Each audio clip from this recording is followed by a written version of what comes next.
Merhabalar, Lap Akademi'den ben Orhan Çakan. Biyoinformatik 101 web seminerimize hoş geldiniz arkadaşlar.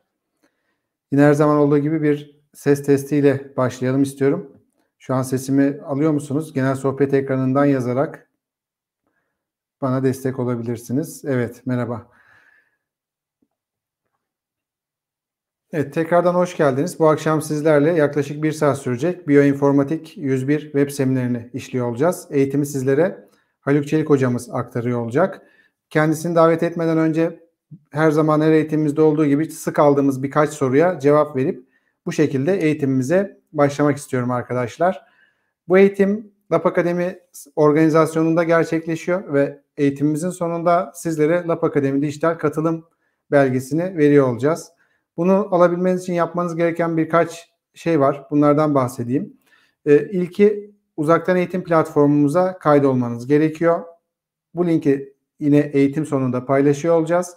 Bir diğeri de sertifika talep linkini doldurmanız gerekiyor. Ad, soyad ve mail adreslerinizi doldurmanız gerekiyor. Her iki platforma da aynı mail adresiyle kaydolmanızı rica ediyoruz. Sonrasında 48 saat içerisinde sisteme bilgileriniz tanımlanacak ve size mail olarak giriş bilgileriniz gönderilecek arkadaşlar. Ve siz sistemden girip sertifikalarınızı kendiniz üretiyor olacaksınız. Biz size herhangi bir sertifika göndermeyeceğiz. Sertifikalar sistem tarafından sizin talebinizle size özel olarak ve bu eğitime özel olarak üretiliyor. Burada dikkat etmenizi önerdiğim birkaç konu var. Biri, her iki sisteme de aynı mail adresiyle kayıt olmanız gerekiyor. Daha önce uzaktan eğitim platformumuza kaydolduysanız tekrar kaydolmanıza gerek yok. Ama sertifika talep bağlantısına uzaktan eğitim platformuna kaydolduğunuz mail adresiyle bilgilerinizi doldurmanız gerekiyor. Bu bilgileri bu gece saat 12'den önce doldurmayan arkadaşlara ne yazık ki sistem tarafından sertifika üretilemeyecek. 48 saat sonrasına kadar mailler gönderilecek arkadaşlar. Spam, reklam, tanıtım ve gereksiz kutularınızı kontrol etmeyi lütfen unutmayın. Her şeyi doğru yaptığınızdan eminseniz ve hala mail almadıysanız info@lapakademi.com adresinden bizimle iletişime geçebilirsiniz. Ben Haluk hocamı davet etmek istiyorum ve sonrasında sözü kendisine bırakıp eğitime başlayabilecek. Hocam hoş geldiniz. Merhaba. Hoş bulduk, merhabalar. İyi akşamlar herkese. İyi akşamlar. Nasılsınız? İyiyim, teşekkürler. Sizler de iyisiniz umarım. Teşekkürler. Sağ olun. Ben genel olarak bilgilendirmeyi yaptım ve bu akşam moderatör olarak bu eğitime ben eşlik ediyor olacağım. Yine sorularınızı yanıtlamaya çalışacağız arkadaşlar. Eğitim sonunda bir soru cevap kısmımız olacak. Haluk hocamız sorularınızı cevaplayacak ve bize Lap Akademi ile ilgili sorularınız olursa onları da cevaplamaya çalışacağız. Ben sözü hocam size devrediyorum. Keyifli bir eğitim diliyorum. Buyurun. Teşekkür ederim, çok sağ olun. Herkes tekrardan hoş geldi. Biliyorsunuz konumuz biyoinformatik. Burada 101 dememizin sebebi genel bir giriş yapıyor olmamızdan kaynaklı. Ben eğitim süresince kameramı kapalı tutuyor olacağım çok daha iyi bir veri aktarımı için. Yine soru cevap kısmında kameramı açacağım. Yaklaşık 1 saat kadar sürecek eğitim. Tabii ki tamamen teorik üzerinden ilerleyeceğiz. Ancak kendi yaptığınız çalışmalar varsa veya ilgilendiğiniz konular varsa bunlarla da alakalı sorularınızı yönlendirebilirsiniz. Webinara başlamadan önce küçük bir hatırlatma yapmak istiyorum. Bu dokümanın kullanım ve dağıtım hakkı ve 5846 nolu Fikir ve Sanat Eserleri Kanunu ile korunmaktadır. Çoğaltılması, üzerinde değişiklik yapılması, bir kısmının veya tamamının basılı, görsel ve dijital ortamlarda dağıtılması yasaktır. lapakademi.com sitesine ve Lapakademi markasına atıfta bulunulması koşuluyla tamamı olmamak üzere bir kısmının paylaşımı yapılabilir. Bu dokümanın oluşturulmasına yararlanan bilgiler kaynaklar sayfasında belirtilmiştir. Çok kısa kendimden bahsedecek olursam bir biyomühendisim. Yüksek lisansımı İstanbul Üniversitesi'nde tamamladım. Şu anda da İstinye Üniversitesi'nde kök hücre ve doku mühendisliği programında doktoramı yapıyorum. Çeşitli firmalarda çalıştım. Şu an güncel olarak da bir biyoteknoloji firmasında Ar-Ge mühendisi olarak çalışmaktayım. Küçük bir giriş yapacak olursak biyoinformatik biyotik sistemlerde bilgi süreçlerinin çalışılması olarak kısaca tanımlanabilir. Multidisipliner bir yaklaşımdır biyoinformatik. Burada kimya, biyoloji, fizik, bilgisayar bilimleri, matematik, istatistik gibi birçok alanın birleşiminden meydana geliyor. DNA ve amino asit dizleri veya bu dizler hakkındaki diğer veriler gibi biyolojik veri ve bilgileri toplamak, depolamak, analiz etmek ve yaymak için bilgisayar teknolojisini kullanan bir alan aslında.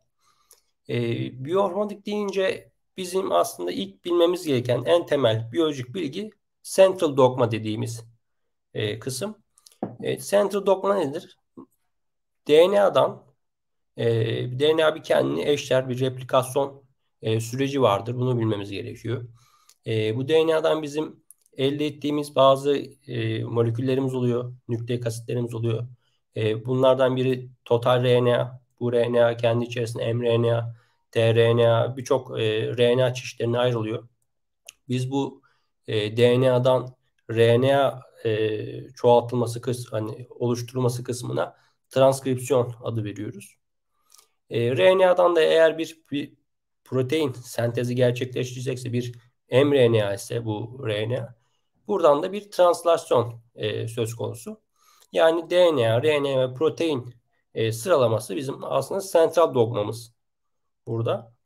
Biyoinformatik çalışacak, biyolojik alan mezunu olmayan, yani bilgisayar mühendisliği veya e, biyoloji temeli olmayan kişilerin aslında en temel bilmesi gereken kısım central dogma. Özellikle son 15 yılda çeşitli organizmalara ait genomun tamamının klonlanması, sekanslanması, sekansının belirlenmesi ve analiz edilmesi yoluyla önemli gelişmeler biyoinformatik alanında kaydedildi. E, Burada ilgi çekici ve hızlı gelişen bu bilim dalında genomik adını veriyoruz. Genomikler adını veriyoruz. Genomics olarak biliniyor. Araştırmacılar özellikle dijital ortamda kayıtlı dizileri kullanarak bilgisayar yardımları, yazılımları yardımıyla genlerin yapılarını, bu genler hakkında diğer bilgileri e, bu biyoinformatik araçlarla öğrenmeye çalışıyorlar. Çok fazla biyoinformatik araç var bunların içinde. Bunların bir kısmını ilerleyen slaytlarda göreceğiz. Gün geçtikçe artan bir biyolojik veri yığını var aslında. Bu biyolojik verilerin de bir şekilde işlenerek yeni veriler, biyolojik veriler ortaya çıkartılması gerekiyor. Tabii bu işlemenin yanında bu verilerin bir taraftan da depolanması gerekiyor. Bunun için de bizim database olarak bildiğimiz web siteleri var, veri tabanları var. En çok bilinen muhtemelen bu eğitime katılan herkesin bildiği NCBI veri tabanı. Ona da bakıyor olacağız. Bir diğer tanım, daha kısa bir tanım olacak olursak burada biyoinformatik, biyolojik verilerin eldesi ve yorumlanması için hesaplama ve analiz araçlarının uygulanması olarak tanımlanabilir. Bilgisayar bilimi, matematik, fizik, biyolojiden yararlanan multidisipliner bir alan kendisi. Örnek vermek gerekirse bir insan ve bir fare sekansı görüyoruz. Bu sekansı e, mavi kutucukla ve kırmızı kutucukla işaretledik burada. Mavi kutucuk korunmuş sekansı gösteriyor. Yani conserved sekans dediğimiz kısmı gösteriyor. Nedir bu korunmuş? Ne anlama geliyor? İnsandaki ve faredeki e, sekansın bu kısmı, mavi kutucuk içinde alan kısmı ikisinde de aynı. Yani korunmuş. Hem insanda aynı sekans mevcut hem de farede aynı sekans mevcut. Bir de kırmızı kutucuk içinde olan e, sekans farklılığı dediğimiz korunmayan kısım. Burada da insanda ve farede bu iki sekansın birbirinden farklı olduğunu görüyoruz. Bize bu bilgiyi sağlayan da yine biyoinformatiğin kendisi. Çünkü insan ve fare genomlarını yan yana koyacak olursak onlarca kitabı aslında kitabın sayfasını yan yana koymuş gibi düşünebilirsiniz. O kadar uzun büyük bir satırdan oluşuyor bu genomlar. Dolayısıyla bunlar elle, manuel olarak, gözle bu sekans benzerliklerini, farklılıkları bulmak aslında imkansıza yakın. Dolayısıyla bize burada biyoinformatik çok büyük bir kolaylık sağlıyor. Saniyeler içerisinde biz bu sekans benzerliklerini, farklılıkları, bu sekansların hangi proteinleri oluşturduğu, hangi proteinleri ortaya çıkarttığını yazılımlar yardımıyla bulabiliyoruz. Yine biyoinformatiğin bize sağladığı bir bilgi, fare ve insan genomlarının proteinlerini kodlayan bölgeleri %85 aynı. Bazı genler %99 özdeşken, yani sekans benzerken, diğerleri yalnızca %60 özdeş. Yine bu bilgiyi biz biyoinformatik araçlarla çok kısa sürede elde edebiliyoruz. Bir de görsel olarak bakacak olursak mesela sağda insan kromozomları, solda ise fare kromozomlarını görüyoruz. İnsan kromozomundan ilerleyecek olursak, örnek vermek gerekirse insan 7. kromozomu. Kırmızı, çok koyu bir kırmızısı var. Sol tarafta fare kromozomuna baktığımız zaman bu 7. kromozom farede farklı kromozomlara dağılmış durumda. Örneğin 7. kromozomun bir kısmı 5. kromozomda. İnsan 7. kromozomun bir kısmı, fare 5. kromozomun ucunda ve sonlarına doğru var. Bunun dışında 6. kromozomda bir parçası mevcut. Başka bir örnek vermek gerekirse insan 2. kromozomu koyu yeşil bir renkle ifade edilmiş burada.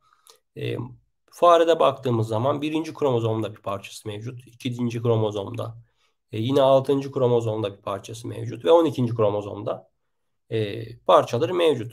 Yine biz bu bilgiyi biyoinformatik araçları kullanarak hem sekans bazında bulabiliyoruz, hem de bu şekilde görselleştirerek çok daha kolay bir analiz imkanımız olabiliyor. Tabii biyoinformatik çok eskiye dayandığı gibi aslında ilk ortaya çıkışı, şahlanış dönemi dediğimiz dönem insan genom projesiyle başlıyor. Çünkü insan genom projesiyle elimizde olmayan çok büyük bir biyolojik veri kümesini elde etmiş oluyoruz. Bu proje 1990 yılında başlatılan bir proje. ABD tarafından başlatılıyor. Amaç ise 15 yıl içerisinde insana ait tüm genlerin aydınlatılması. Tabii burada bir tahminleri var. İşte şu kadar gen bulacağız, şu kadar baz çifti bulacağız vesaire gibisinden. Tahminleri 80 bin ile 100 bin gen. Tahmini nükleus sayısı da 3 milyon baz çifti. Aslında burada e, gen sayısında çok büyük yanılgıya düşüyorlar. E, Yaklaşık 3-4 katı kadar bir şeyleri şaşıyor. Tahminleri şaşıyor. Yani 3-4 kat fazla söylüyorlar. Bunun sebebi de aslında genlerin bir genin birden fazla proteini kodladığını bilmiyorlar. Yani çok fazla protein olduğunu biliyorlar. Her proteinin içinde bir gen olmalı hipotezini ortaya atıyorlar aslında. Bunu öne sürüyorlar. Ancak ilerleyen süreçte bunun düşündükleri gibi olmadığını görüyor olacaklar. Hedef dedikleri insanlar arasındaki genetik varyasyonların analiz edilmesi, bakteri, maya, halkalı solucan vesaire gibi model organizmaların genomlarının çıkartılması da burada insan genom projesi, ama bunun dışında diğer model organizmalarında genomlarını sekanslıyorlar. Gen yapısı ve fonksiyonunu daha ileri düzeyde anlamamıza olanak sağlayacak yeni ve daha güçlü sekans analiz yöntemlerinin geliştirilmesini amaçlıyorlar. Çünkü bir taraftan bu kadar uzun 15 yıllık bir projede o zamana kadar geliştirdikleri teknikleri kullanacaklar, ama bir taraftan da bu teknikleri kullanarak yeni teknikler ortaya çıkartmaya amaçlıyorlar. Var olanı geliştirmeyi veya var olan tekniklerin birleşiminden yeni teknikler çıkartmaya amaçlıyorlar. Ve bunları da başarıyorlar aslında. Bir taraftan da araştırmacıların, dünya çapındaki araştırmacıların ve halkın elde edilen bu biyolojik veriye çok daha kolay ulaşmasını amaçlıyorlar. Bunun için de zaten veri tabanları kuruyorlar. Aslında biyoinformatik dediğimiz şey bizim ilk çalışmaya başladığımız anda bize ihtiyacımız olan şey nedir? Biyolojik veri. Biz bu biyolojik veriyi de eğer kendimiz üretmiyorsak ulaşacağımız yer veri tabanları oluyor. Bu proje genetik araştırmaların beraberinde getirdiği ahlaki, yasa ve toplumsal sorunlara da çözüm konulması planlanıyor, amaçlanıyor. Projenin maliyeti 3 milyar dolar olarak hesaplanıyor. Bu da aslında nükleotit başına 1 dolara karşılık geliyor. Günümüzde ise çok rahat bir şekilde 1000 dolara tüm bir insan genomu sekanslanabiliyor. Hatta 100 dolarlara kadar inen bazı metotlar var. Hedeflenenden 2 yıl önce bitiriliyor bu proje ve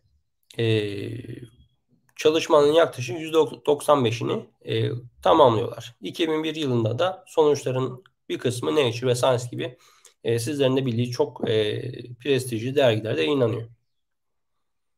Geri kalan kısmında 2 yıl süren bir çalışmayla tamamlanıyor. Tabii projeden biz ne öğreniyoruz? Biyoinformatiğe katkısı ne?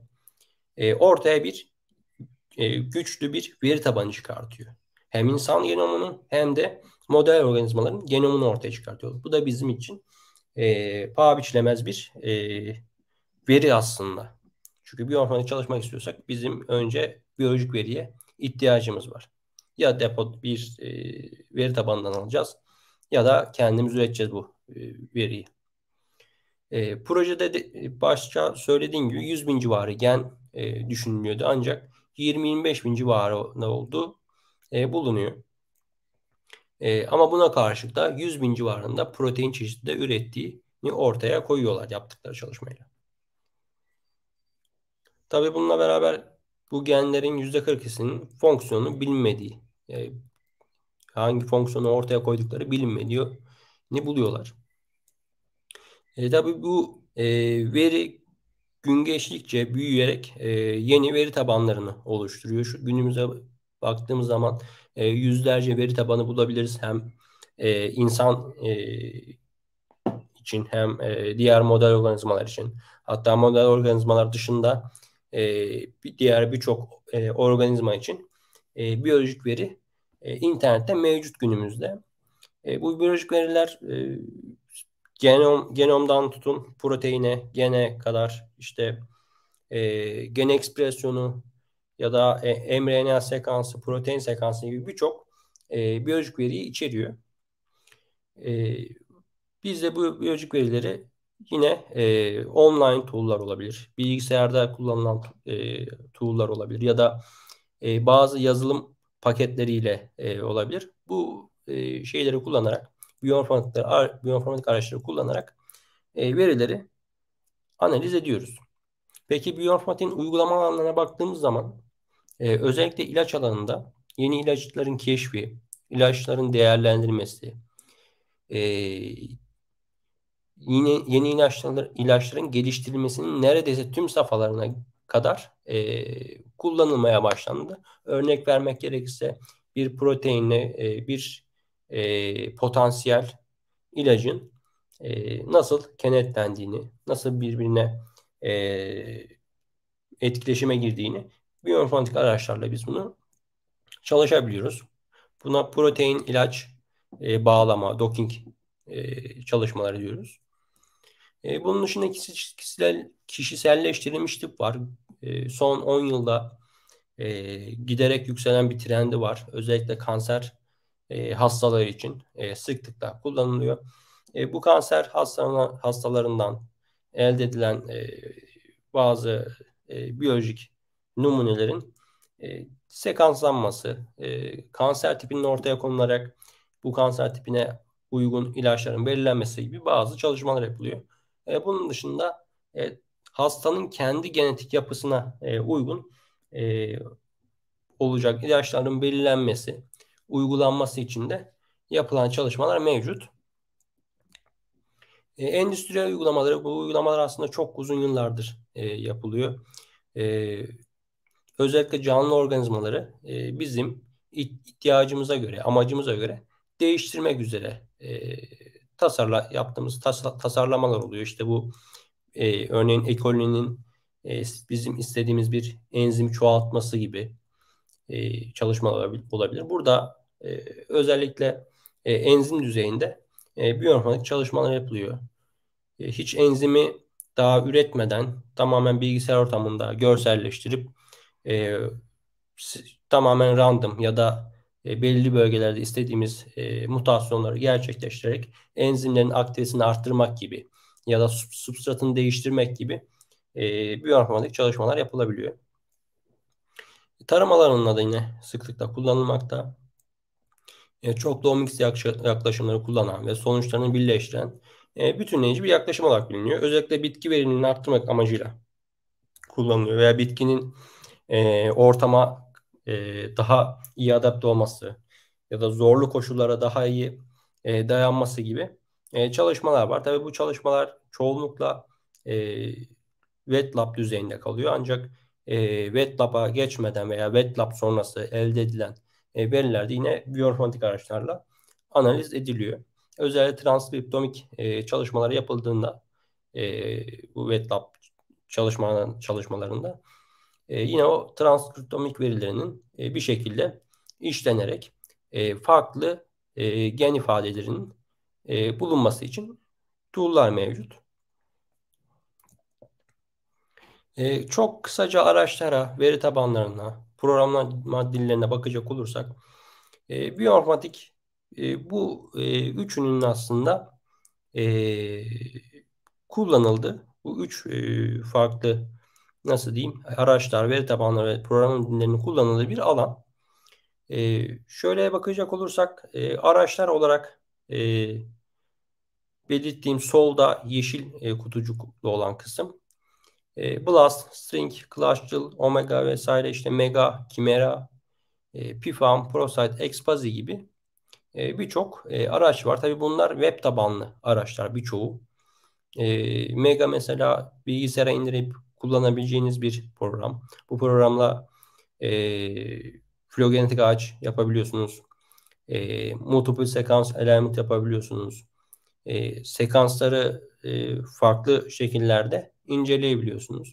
Blast siz çoğunuzun bildiği bir sekansın başka bir sekans kümesinde bu bir organizma olabilir ya da organizma topluluğu olabilir. Aranması bu sekansa benzer sekansların aranması aslında. Cyclic Database'de bize protein ilişkisini veren bir database.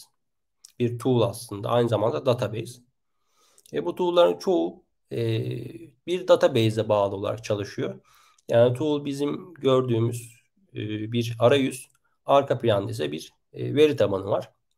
Biz bu arayüzde yaptığımız ayarlara, verdiğimiz girdilere göre o tool bize veri tabanında arama yapıyor. Aslında bir Google Search gibi bir tool bunlar. Ama Google Search'te sadece bir kelime yazarak arama yapabilirken burada bizim biyolojik bir veri giriyor olmamız lazım. Bazı ayarlar yapıyor olmamız lazım. Sağda ise daha açık yeşil bir kutucuk var. NCBI ile başlayan NCBI, Ensemble, Interpro, Human Protein Atlas, RFAM gibi birçok database mevcut.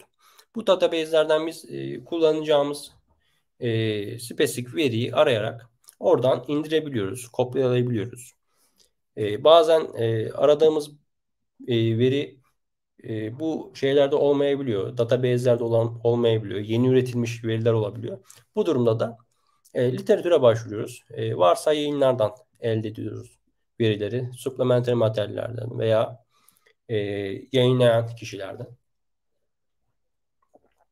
Sol tarafta R paketlerine bakacak olursak çoğunlukla bu R paketleri verilerin görselleştirilmesi amacıyla kullanılıyor.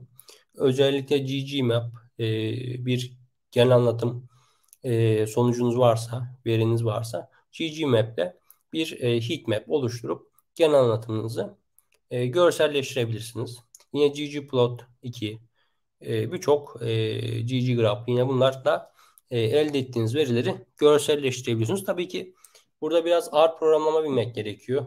O paketin kurulumu, paketin kullanım şekline aşina olmak gerekiyor. Günümüzde Python, R programlama, Perl gibi yazılım dilleri sizin de çokça bildiğiniz aslında Python gibi, Perl bunlar çok popüler yazılım dilleri. Bunlarla şey yapabiliyoruz. Verilerimizi çoğunlukla görselleştiriyoruz biz.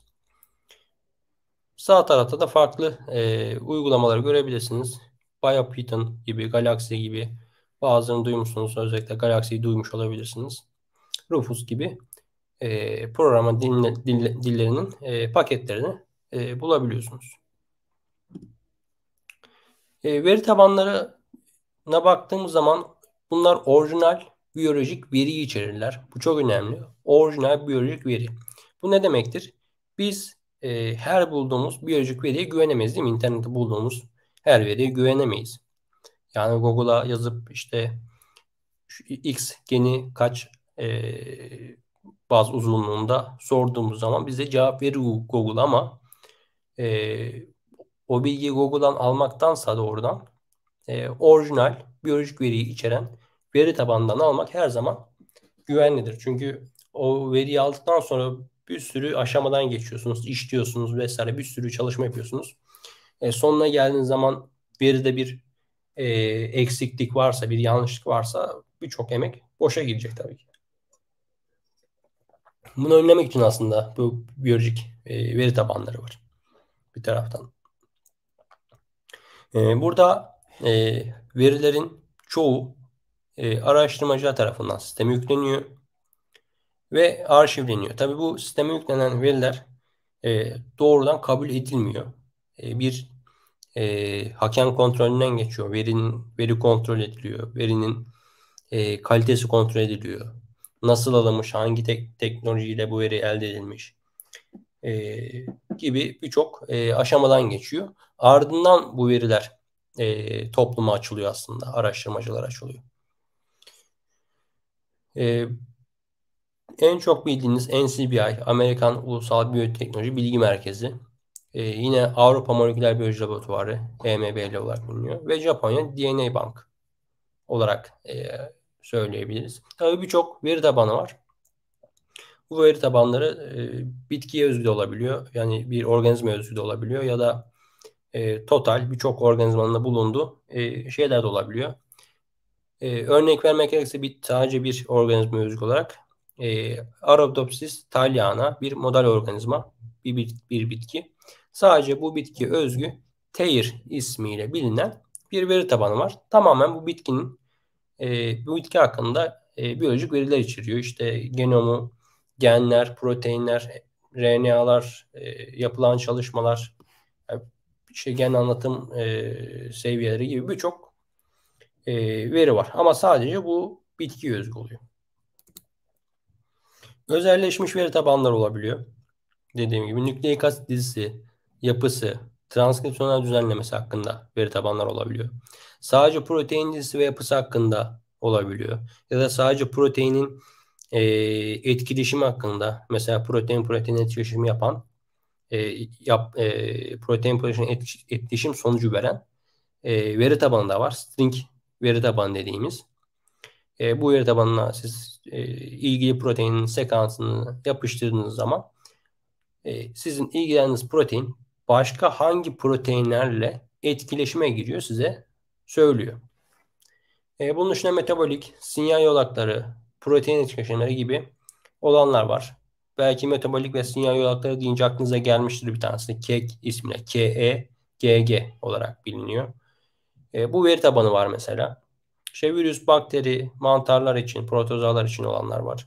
İnsan hastalıkları ve ilaçlar için olabiliyor. Ve bitkiler için olabiliyor. Bir tanesini söylemiştim. Teir isminde bir veri tabanı var. Sadece tek bir bitki için. Ensemble Plant var mesela. Literatürde araştırmacılar tarafından kullanılan tüm model organizmaların şeyi mevcut.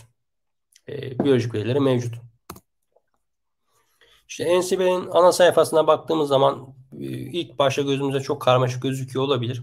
Ancak şöyle baktığımız zaman üstte bir arama çubuğumuz var. Arama çubuğumuzun sol kısmında bir All Databases kısmı mevcut. Üstüne tıkladığımız zaman da biz Ensemble'dan başlayan ve aşağı doğru giden birçok alt veri tabanlarını görebiliyoruz.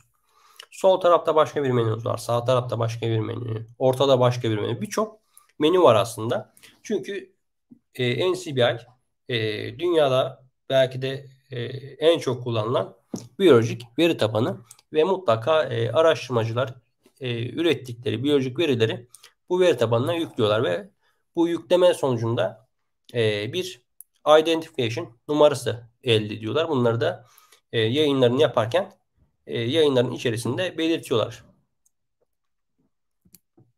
Tabii direkt protein ismini arayabiliriz. Mesela ben burada Fbox proteinini veya genini aradım. Ya da biliyorsanız identification numarasını literatürden elde ettiyseniz vesaire direkt aramaya yapıştırıp sonuç alabiliyorsunuz. Mesela ben burada Fbox yazıp baktığım zaman bana 27 adet veri tabanından sonuç veriyor. Literatür sonucu var karşımda. PubMed'e baktığım zaman 6201 tane yayın buluyor. Fbox kelimesi geçen 6201 adet yayın buluyor bana. Çok muhtemelen başlıklarda geçen sadece. Çünkü metin içerisinde geçen olsaydı çok yüksek miktarda olacaktı burada. Fbox gen ailesi neredeyse tüm organizmalarda çok korunmuş bir gen ailesi. Çok önemli görevi olan bir gen ailesi. Genes kısmına baktığımız zaman 162.859 adet Fbox geni buluyor. Yani tüm organizmalarda bu database'de bulunan tüm organizmaların toplam gen sayısı. Sağa doğru baktığım zaman yine proteinler kısmında 189 adet korunmuş protein buluyor. Ve protein grupları total protein 473 bin küsür adet protein buluyor bize. Gen sayısına baktığımız zaman 162 bin. Protein sayısına baktığımız zaman 473 bin. Yine şeye ulaşıyoruz aslında burada baktığınız zaman. Çok tabii burada kabataslak söylüyorum ama insan genom projesinde yapılan ortaya çıkan sonuca ulaşıyoruz. Gen sayısı eşittir protein sayısı demek değil. Protein sayısı gen sayısından çok daha fazla. Yine Genomes, Clinical çalışmalar, PubChem'den birçok sonuç karşımıza çıkıyor. Tabii biz özellikle bir gen ya da bir proteinle ilgilendiğimiz zaman NCBI'den mutlaka erişmek istediğimiz bir bilgi var. Bu da sekans. Biz bu sekansa FASTA formatında erişiriz. Nedir bu FASTA formatı? Sol yukarıdan sekansın başından aşağıya kadar kesintisiz. Arada herhangi bir sayı, bir sign, herhangi bir başka girdi olmadan tüm sekansın ardışık bir şekilde gelmesi aslında. Genlere ait nükleik asit ya da protein dizilerinin gösterimi için kullanılan bir format bu. En popüler format bizim için. Çünkü biz bu sekansı kopyala yapıştır yaptığımız zaman yani kopyalayıp her türlü biyoinformatik tool'a yazılıma yapıştırabiliriz ve doğrudan işleyebiliriz. Diğer formatları işlemek şeye göre değişiyor. Kullandığımız programa, tool'a göre vesaire değişiyor.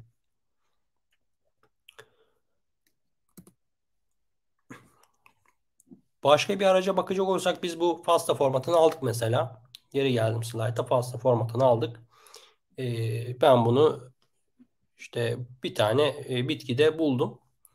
Merak ettiğim şu. Bu proteinin aynısı bir başka organizmada var mı? Başka bir bitkide ya da başka bir canlıda var mı? Ben bunu nasıl ölçebilirim? BLAST yaparak ölçebilirim en kolayı. Eğer FASTA formatına nükleotide sekansını kullanıyorsam, kopyaladıysam BLAST'ta da nükleotat BLAST yapmam gerekiyor. Eğer protein ile ilgileniyorsam ve protein sekansı varsa elimde protein BLAST yapmam gerekiyor.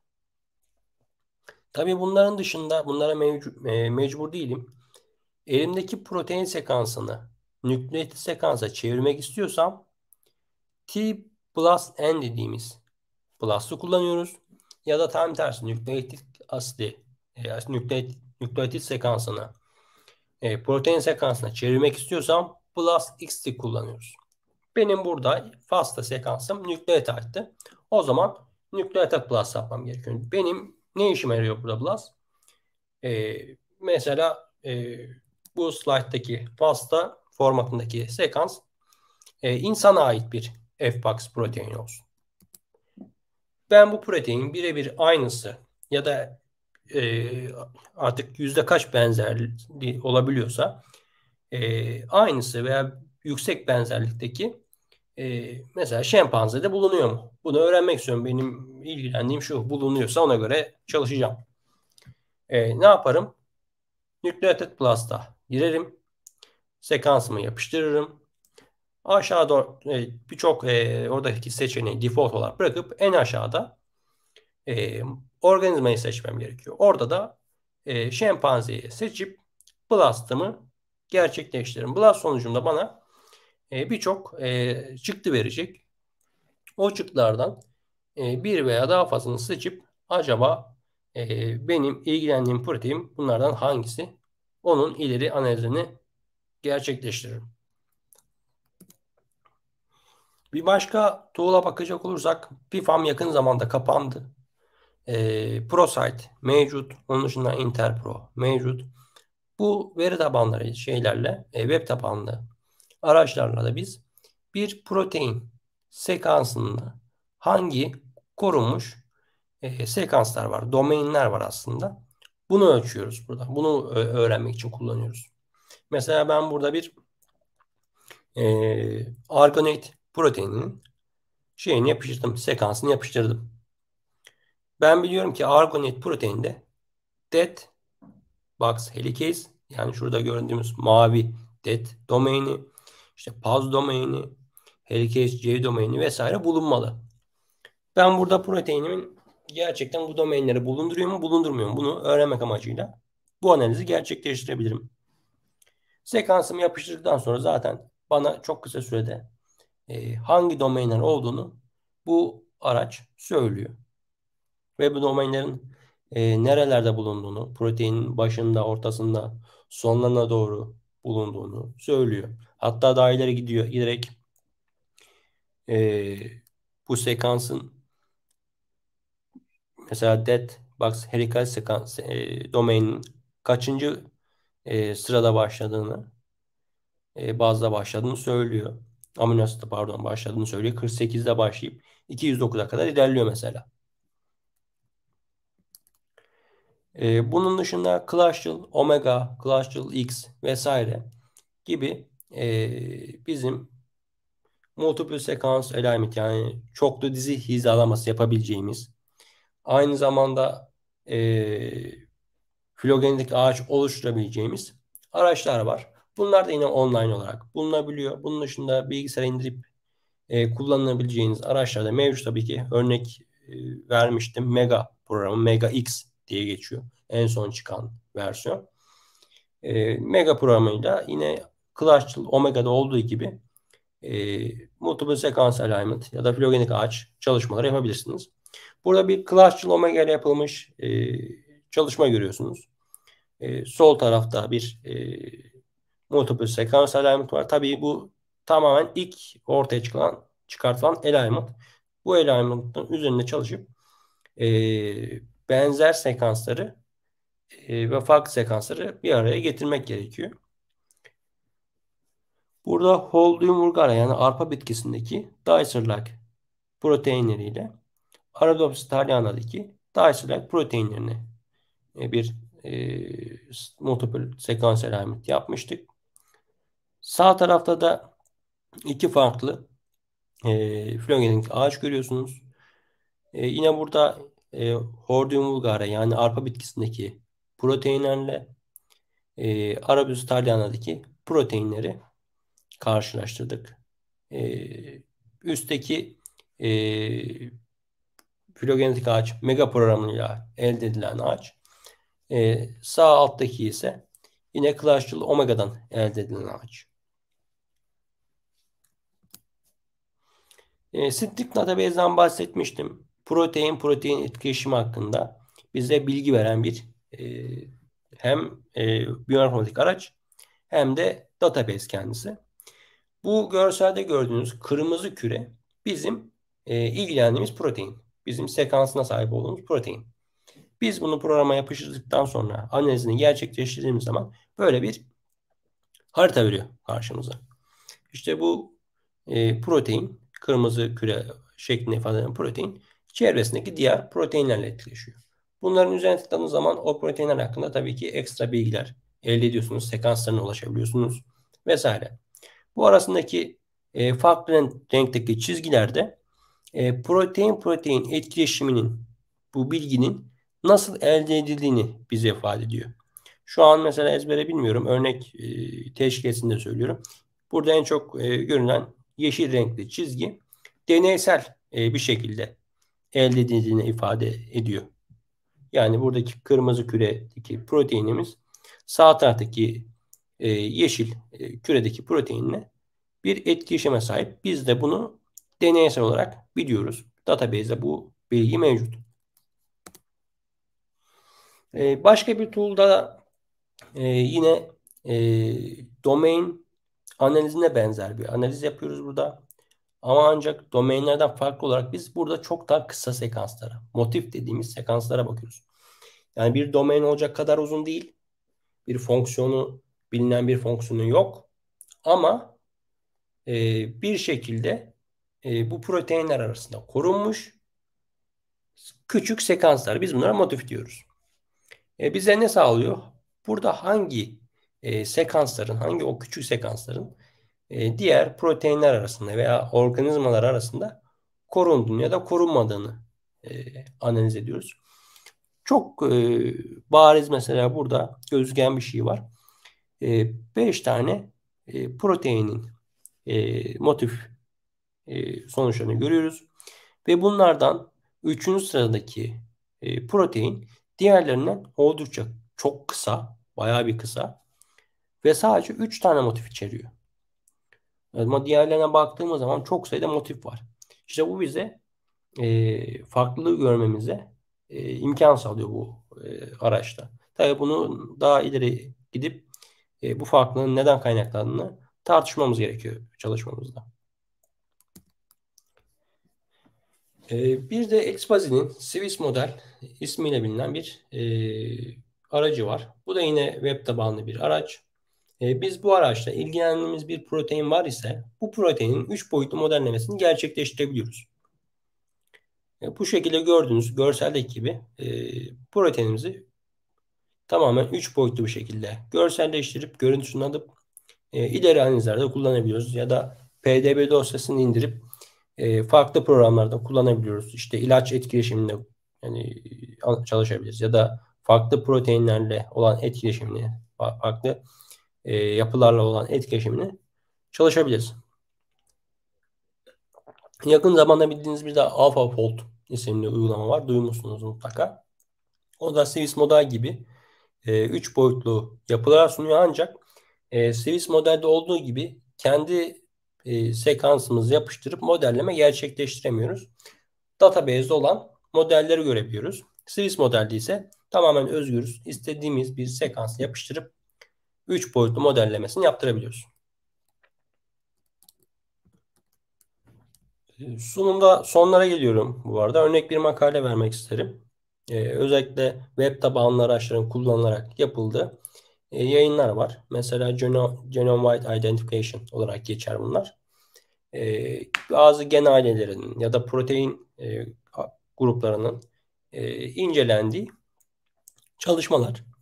Burada SRO gen ailesi domatesde çalışılmış. Başka bir çalışmada ise yine BHLH gen ailesi yine domatesde çalışılmış.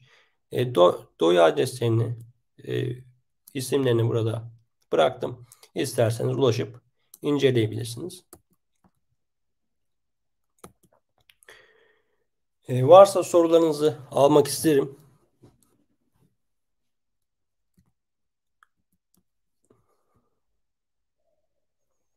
Soru konusunda Orhan Bey yardımcı olacak bana. Kendisi iletecek. Sesim geliyor mu? Evet, evet geliyor Orhan Bey. Sizin evet görüntünüz de geldi. Hı hı. Sorulara bakalım. Sorular varsa. Şimdi Olur. burada biraz 10-15 dakika kadar vaktimiz var arkadaşlar. Sorularınızı cevaplayabiliriz. Bu arada çok kısa bir bilgi vereyim. Yaklaşan eğitimler mevcut. Buraya da bir tablosunu koydum. Katılmak isterseniz hepinizi bekleriz. Evet, o eğitimlerin linkini de birazdan paylaşıyor Hı hı. olacağım. Sorular var mı bakayım? Bir, bir soru zannedersem. Yine bir ekrana yansıtayım hocam. Hı hı. Bekliyorum. Biyoinformatik alanında kimyager, kimya mühendislerinin varsa yeri nedir ve alanda ne kadar yer kaplıyorlar diye bir soru gelmiş. Hı hı. Tabii ki varlar. Özellikle kimyagerler, kimya mühendisleri ilaç çalışanlar olabiliyor. Bunun dışında endüstriyel alanda daha çok enzimlerle alakalı çalışmalar gerçekleştiriyorlar. Hani daha çok yeni enzimlerin geliştirilmesi çalışmaları oluyor. Örneğin var olan bir endüstride kullanılan bir enzimin farklı mutasyonlar geçirerek, farklı amino asitler yerleştirerek veya çıkartılarak yeni enzimler üretiyorlar. Bunlarla alakalı çalışmalar olabiliyor. Ya tabii ki yani kısaca kimyagerler, kimya mühendislerinin yeri oldukça fazla. Evet, bir de ek yapmış Gizem Hanım. Hı. Biyologların da yerini soruyor. Tabii ki biyologlar da çok sıklıkla çalışıyor. Yani aslında baktığımız zaman günümüzde e, biyoloji alanında, moleküler biyoloji olsun, saf biyoloji olsun ya da farklı alanlarda biz wet lab çalışması ne kadar yaparsak yapalım ortaya mutlaka bir biyolojik veri çıkar. Bu biyolojik verinin de işlenmesi gerekiyor. Yani aslında günümüzde biyoinformatiğin kullanımı kaçınılmaz durumda. Tabii burada seviyesi önemli. E, basit işte tool'ları kullanarak yapılan çalışmalarda olduğu gibi çok kapsamlı, kompleks yazılımlarında kullanıldığı biyoinformatik çalışmalar olabiliyor. Evet. Sümeyra Hanım bir soru sormuş. Doku mühendisliği alanında biyoinformatiği nasıl kullanabiliriz diye. Şöyle söyleyebilirim. Yeni bir nasıl örnek verebilirim?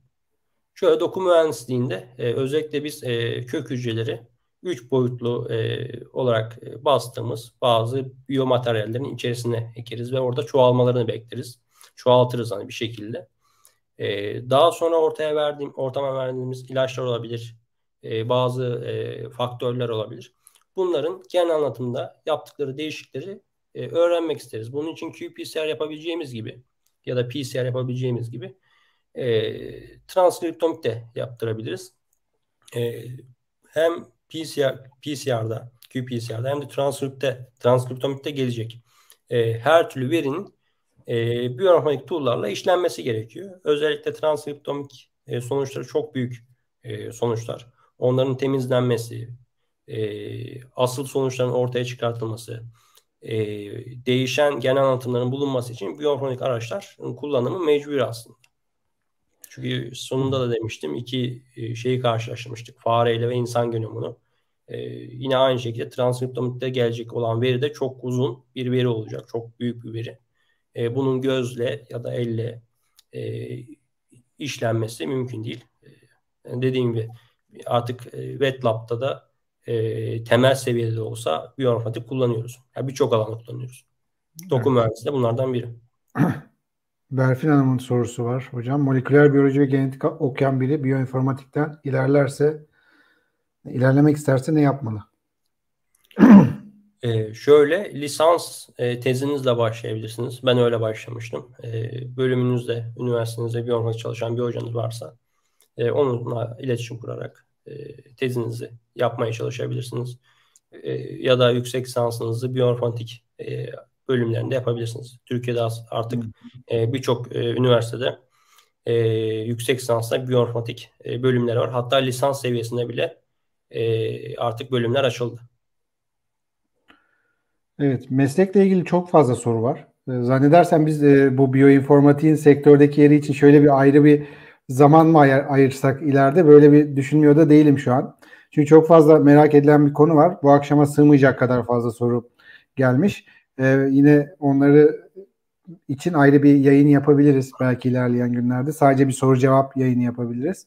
Onun için Olabilir. arada farklı soruları da iletmek istiyorum. UniProt ne için kullanılıyordu? Bir diğer tool olarak. UniProt bir protein database'i, bir protein veri tabanı. İçerisinde birçok tool var. Bir tanesini örnek vermek gerekirse yine bir proteinin, ilgilendiğiniz bir proteinin domain organizasyonunu öğrenebiliyorsunuz. Yani proteinin sekansını yapıştırıp hangi domainleri içeriyor, bu proteinin hangi kısımlarında bulunuyor. Bunlarla alakalı bilgi alabiliyorsunuz. Hatta ilerleyen analizlerde e, bu proteinin lokalizasyonu, hangi fonksiyonları içerdiğini öğrenebiliyorsunuz. Evet, National Library of Medicine hakkında bilgi verir misiniz hocam? BLAST türevi diyebilir miyiz diye bir soru gelmiş. Bakayım ona hemen, çok kısa bakmam gerekiyor.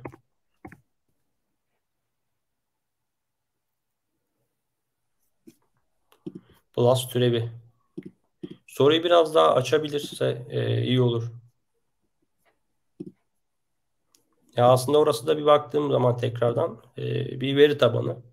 BLAST dediğimiz şey bir daha farklı işliyor. BLAST'ta biz bir sekansı farklı bir grup içerisinde arıyoruz. Oradan bir hit almaya çalışıyoruz. Yani birebir benzer protein olabilir. Belli bir yüzde benzerlik de olabilir o proteinin veya nükleotit sekansının. Evet. Aşı geliştirme çalışmalarında da biyoinformatik kullanılabilir mi? Kullanılırsa nasıl kullanılır diye soruyor Fatma Hanım. Bayağı geniş bir soru oldu. Derin bir soru oldu. Aşıda özellikle günümüzde mRNA aşıları biliyorsunuz çok popüler olmaya başladı. Çok fazla firma çalışıyor. Covid-19 aşısını geliştiren bilinen sahibi de Türk olan, Türk asıllı olan hocalarımız da yine aynı şekilde mRNA aşısı çalışıyor. Tabii burada mRNA'nın sekanslanması, e, organizmaya karşı, virüse karşı örneğin o mRNA'daki hangi kısmın çoğaltılması gerektiği, hangi kısımda bir aşı üretmeye değer olduğunu bulabilmek için biz yine biyoinformatik araçlara ihtiyaç duyuyoruz. Burada mRNA'nın tüm kısmı çoğaltılıp bir aşı geliştirilmiyor. Sadece belli bölgesi, en çok korunabilen bölgesi aslında aşı için kullanılıyor. Bu da şu amaçla kullanılıyor. Virüsler bir insandan, yani organizmadan farklı organizmalara geçtikçe mutasyon geçiriyor. Vücudun kendi içerisinde mutasyon geçiriyor. Ancak e, mutlaka korudukları bazı bölgeler oluyor. Çünkü onlar için hayati önem taşıyor. O virüsün aslında var olmasının kilidi, aslında anahtarı. O anahtarı aslında bulabilmek için biz yine biyoinformatik araçları kullanıyoruz. O anahtarı bulduğumuzda da mRNA aşıları gibi aşılar geliştirebiliyoruz. Evet. Yine biyoinformatikteki yani yine alanı ile ilgili, çalışma alanlarıyla ilgili çok fazla soru gelmiş. Hı hı. Hocam yani bize artık farz oldu bir canlı yayın yapmak bu Bildiklerimi konuyla cevap ilgili. vermeye çalışıyorum. Evet, evet, yani şu anki bize yani süremizde yeterli şekilde Hı hı. cevaplayamayacağız bunu. Bunlar için başka bir akşam tekrardan bir canlı yayında sizleri burada bekleriz arkadaşlar. Çünkü çok fazla soru var. Hangi alanda çalışabilirim vesaire gibi sorular var. Onları biraz geçip daha çok teknik soruları size yönlendirmeye çalışıyorum. Bu arada linkleri paylaştım arkadaşlar YouTube kanalından. LinkedIn'den izleyen arkadaşlar da YouTube kanalına girip oradan linklere tıklayabilirler. Ayrıca kanalımıza abone olup bildirimleri açarsanız arkadaşlar tüm bu tarz ücretsiz etkinliklerden anında haberdar olabilirsiniz. Genellikle katılım belgeli ve ücretsiz herkese açık eğitimlerimizi YouTube ve LinkedIn kanallarımızdan canlı yapıyoruz. Sizlere yine SMS yoluyla ve mail yoluyla bildirimler yapıyoruz ama bazen spam klasörlerine düşebiliyor ya da siz telefonunuzu yazmamış olabiliyorsunuz. Burada haberdar olmama gibi bir durum var ama YouTube kanalımızdan bildirimleri açarsanız anında haberdar olabilirsiniz. Ayrıca bizim de takipçi sayımıza katkıda bulunarak mutlu etmiş olursunuz. Şöyle bir soru gelmiş. Mesela bunu birkaç defa da sormuş arkadaşlar herhalde. Farklı şekilde biyoinformatik çalışmaya nereden başlayabiliriz diye kısa bir soru. Nereden ilgileniyorsunuz aslında? Hani bitki mi çalışmak istiyorsunuz ya da gerçi organizma düzeyinde de düşünmek çok doğru değil. Hani en basitinden bir NCB'yi açıp karıştırmakta başlayabilirsiniz. Neler var? Hangi bilgilere düşüyorsunuz? Bunlara bakmakta fayda var. Buradan başlayabilirsiniz aslında. Yani herkes biyolojik çalışan herkes veya eğitim veren ya da ders veren herkes aslında NCB'den mutlaka bahsediyor. Bahsetmesi şey değil, rastlantı değil. Çünkü çok büyük bir veri tabanı. Bu veri tabanının içerisinde tool'lar da mevcut. Oradan başlayabilirsiniz. Evet, Mehmet Bey sormuş. Türkiye'de kullanılan genetik veri tabanı ve verilerin girildiği bir kütüphane var mı? Türkiye genom haritalaması sonucu için kütüphane yapıldı mı, diye bir Hiç soru gelmiş. karşılaşmadım öyle bir kütüphane. Türkiye'de zaten yine birçok yapılan çalışma uluslararası veri tabanlarına giriliyor. Ben de aynı şekilde NCBI'ye girmiş olduğum bir veri de mevcut. E, Yani çok doğal olarak uluslararası veri tabanlarına veri girişi sağlanıyor. Çünkü bir yayın da hani biz bu çalışmanın sonunda mutlaka bir yayın da gerçekleşiyoruz, bir veya daha fazla. Bu yayınların da kabullerin sağlanması veya kabul oranlarının artırılması için yerli kütüphanelerden ziyade uluslararası kütüphaneler tercih ediliyor. Evet, Kıymet Hanım'ın bir sorusu var. Array data setlerine ulaşmak için Array Express dışında kullanılabilecek biyoinformatik araçlar nelerdir, diye bir sorusu var. E, Yani Kıymet birçok Hanım. organizma için bu tarz çalışmalar var. ArrayExpress bunlardan biri olabilir bir database olarak. Yanılmıyorsam NCBI'de de var ancak çok farklı datasetler arasında bunlar. Biraz karıştırmak lazım aslında. NCBI'de de mevcut bu tarz veriler. Tabii Evet, çalışmak istediğiniz organizmaya da bakmak lazım. E, Öyle söyleyeyim. Yani bazı organizmaların her türlü bu tarz sonuçları gibi biyolojik veriler veri tabanlarında bulunmayabiliyor. evet, linkle ilgili bir soru gelmiş. Hata veriyor diyor ama arkadaşlar şu an linki dolduruyor arkadaşlar. Yani şu an linke tıklamalar alıyoruz. Hata veriyorsa şu an arka arkaya gönderiyor. Ben ayrı ayrı linki göndereyim size. 2 tane link gönderiyorum arka arkaya arkadaşlar. Bu birinci link. Pardon, gönderemedim. Birinci link. Bir diğeri de ikinci link. İkisine de tıklayıp doldurmanız lazım. Ee, Bir soru daha var. Bir soru daha alıp sonra bitirmek istiyorum arkadaşlar. Bir saati doldurduk aşağı yukarı. NCBI'dan genom kısmından mikroarray datalarına ulaşabilirsiniz. Kıymet Hanım diye. Bu aslında soru değil, bir katkıda bulunmuş Mecbur Hanım. Evet, evet. Geo kısmından ulaşılabiliyor ama dediğim gibi orayı bayağı bir kurcalamak lazım.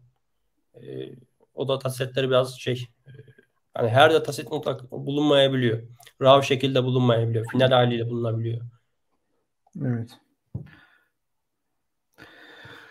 Arkadaşlar, katılımınız için biz teşekkür ederiz. Yaklaşık 1 saatlik keyifli, güzel, bilgilendirici bir web semineri oldu.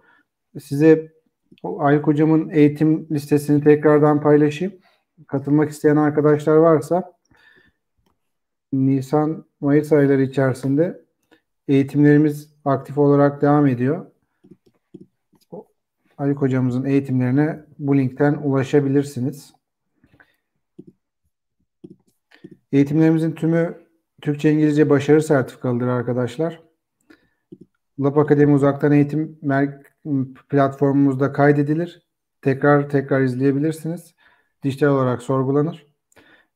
Tüm güvenlik önlemleri alınmış ve uluslararası geçerliliğe sahip sertifikalardır. Çok aldığımız bir soruyu kısaca burada yanıtlamak istiyorum. Arkadaşlar, bize sürekli şu soruluyor. E-Devlet onaylı mı sertifikalarınız? E-Devlet onaylı diye bir sertifika yok. Size böyle sertifika satan kuruluşlardan lütfen uzak durun. E-Devlet bir onay mekanizması değildir. E-Devlet'ten sadece sertifikayı sorgulayabilirsiniz ki bu bizim zaten sitemizde olan bir özellik. Lütfen ama lütfen size bu şekilde eğitim satan kurumların önce eğitmenlerinin ne olduğunu, eğitimlerin içeriğinin ne olduğunu, niteliğinin ne olduğunu araştırınız. Çok fazla bu soruyu alıyoruz. Her gün onlarca kişi sertifikalar E-Devlet onaylı mı? E-Devlet bir onay kuruluşu değil arkadaşlar. ticari olarak bunu istismar eden kurumlar sertifikalarını sanki devlet onaylamış gibi bunu etik olmayan bir şekilde lanse ediyorlar. Kesinlikle doğru olmayan bir şey. E-Devlet onayı diye bir şey yoktur. Sadece devlet üniversitelerin uzaktan eğitim merkezlerine vermiş olduğu bir hak çerçevesinde üniversiteler sertifikalarını E-Devlet üzerinden sorgulatabiliyorlar. Sadece sorgulama yapıyorsunuz. Nasıl girip ben normal TC kimlik numaramla bilgilerimi sorguluyorsam bunu da sorguluyorsunuz. Yani sertifikanıza bir değer katmıyor arkadaşlar. Bunu bilmenizi isteriz. Burada önemli olan şu: bu eğitimler sizi sektöre ve akademiye hazırlayacak eğitimler. Eğitmeninizin niteliği çok önemli. Eğitimin içeriği çok önemli. Eğitimi veren kurumun kalitesi çok önemli. Eğitimin nasıl verildiği, nasıl alındığı, dokümanların içeriği çok önemli. Lütfen bunu sorgulayın öncelikle. Böyle daha kaliteli bir eğitime ulaşıyor olacaksınız.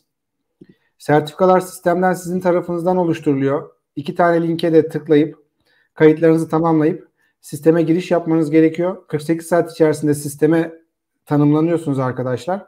Size bilgi maili atılıyor ve sistemden siz kendiniz oluşturuyorsunuz ve sunucularımız sertifikaları size PDF olarak mail adreslerinize gönderiyor.